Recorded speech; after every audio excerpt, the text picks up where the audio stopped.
C'est là? Vendredi, vous le savez, le monde aura les yeux braqués sur la Normandie à l'occasion bien sûr du 70e anniversaire du débarquement. La reine d'Angleterre, Barack Obama ou encore Vladimir Poutine seront les invités d'honneur. À leur côté, près de 900 vétérans seront également présents, des hommes qui ont débarqué le 6 juin 1944 sur les plages de Normande. Et nous avons rencontré l'un d'eux. John Roman est un Américain. Il avait à peine 18 ans quand il a risqué sa vie pour sauver la France. Reportage Patrice Cerveau et Jean-Baptiste Bruno. Aujourd'hui, il est un touriste parmi d'autres, et comme d'autres, il pose son regard sur cette borne qui marque l'entrée d'une plage mythique. Mais il y a 70 ans, John a fait le chemin inverse, de la mer vers la terre, pour écrire l'une des plus grandes pages de l'histoire. Il est 8h30 ce matin du 6 juin 1944, quand John, 18 ans à l'époque, se jette à l'eau.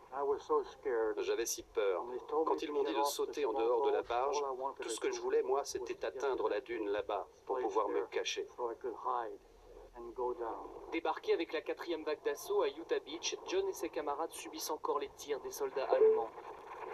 Ils ont 500 mètres à parcourir sous le feu ennemi.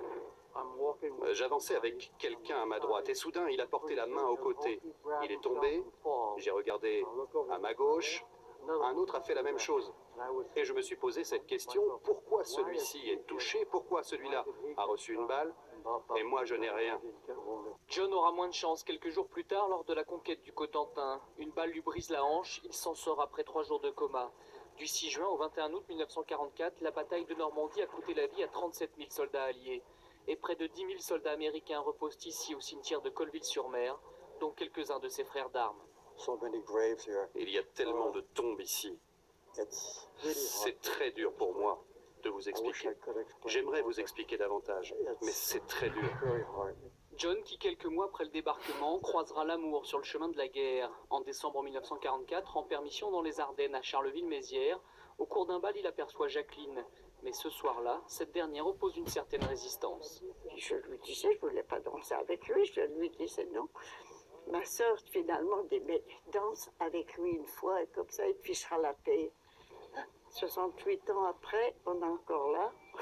Il ne m'a pas encore fichu la paix.